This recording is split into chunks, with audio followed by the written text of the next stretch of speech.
সয়াবিনের অনেক রকম রেসিপি তো আপনারা ট্রাই করেছেন, তবে এইভাবে একবার সয়াবিন বানিয়ে দেখুন। বাড়ির প্রত্যেকেই আপনার খুব নাম করবে আর খেতেও সত্যি দুর্দান্ত হয়। চলুন তাহলে দেখিয়ে দিই আজকে সয়াবিনটা আমি কিভাবে বানাচ্ছি। নমস্কার, আমি ওয়েন্দ্রিলা, কুকিং উইথ ওয়েন্দ্রিলাতে আরও একবার স্বাগত জানাই। প্রথমে গ্যাসের মধ্যে একটি প্যান বসিয়ে নেব। এবার এর মধ্যে একটু জল গরম করে নেব। দিয়ে দেব 1 কাপ মতন সয়াবিন। মাপ অনুযায়ী আপনারা দেবেন যে পরিমাণ সয়াবিন লাগবে। আমি এখানে বড় দানার সয়াবিন ব্যবহার করেছি, আপনারা ছোট দানার সয়াবিনও ব্যবহার করতে পারেন। সয়াবিনটা একটু ভাপিয়ে নিয়ে এটা ঠান্ডা করতে দিয়ে দেব।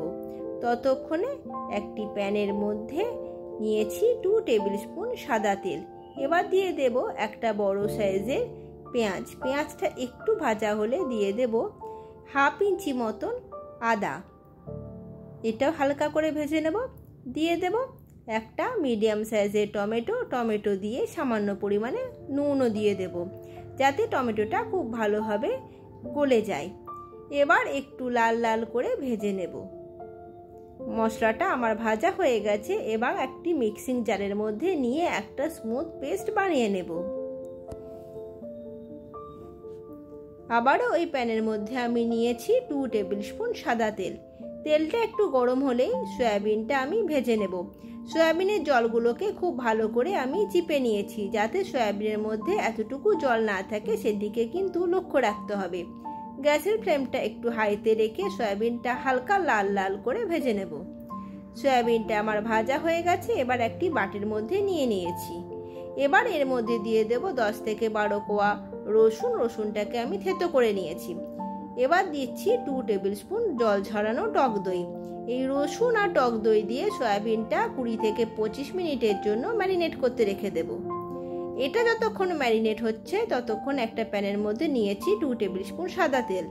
দিয়ে দেব গোটা গরম মশলা, এলাচ, দারচিনি আর লবঙ্গ খুবই অল্প পরিমাণে। এবার বেটে রাখা মশলাটাও দিয়ে দেব। গ্যাসের ফ্লেমটা একদম লোতে রেখে রান্নাটি করতে হবে। আর দিয়েছি সামান্য বাটি ধোয়া জল। এই রান্নায় জল কিন্তু একদম ব্যবহার করা হবে না, তাই গ্যাসের ফ্লেমটা লোতে রেখেই মশলাটা কষিয়ে নিতে হবে। দিয়ে দেব সামান্য পরিমাণে হলুদ গুঁড়ো, কাশ্মীরি লঙ্কা গুঁড়ো, লাল লঙ্কা গুঁড়ো আর ধনে গুঁড়ো। দিয়ে দেব স্বাদ অনুসারে লবণ আর চিনি। গুঁড়ো মশলাগুলো খুব ভালো করে মিশিয়ে নেব। গ্যাসের ফ্লেমটা একদম লোতে রেখে ঢাকা দিয়ে মশলাটা যদি কষিয়ে নেন, তাহলে দেখবেন খুব সুন্দর তেলও বেরিয়ে আসছে আর মশলাটাও শুকিয়েও যাচ্ছে না। মোটামুটি 1 থেকে 1.5 মিনিট মতন ঢাকা দিয়ে কষাতে হবে। আবার ঢাকা খুলে একটু নাড়ে নিতে হবে। দেখুন আবারও আমি ঢাকা দিয়ে দিলাম।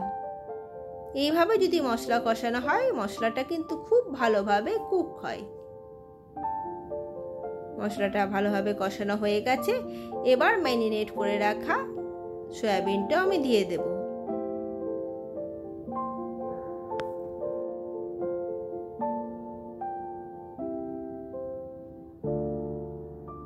এবার সয়াবিনের গায়ে মশলাটা খুব ভালো করে মাখিয়ে নেব।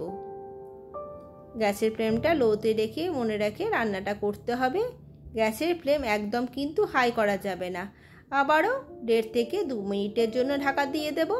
সয়াবিন দেওয়ার পর ঢাকা দিয়ে রান্না করলে সয়াবিনের মধ্যে মশলার খুব সুন্দর গন্ধ আর রসটাও খুব ভালো করে ঢুকে যায়। এইভাবে ঢাকা চাপা দিয়ে কিন্তু রান্নাটা ধৈর্য ধরে করতে হবে। গ্যাসের ফ্লেম হাই করে দিলে রান্নাটা কিন্তু একদম ভালো হবে না।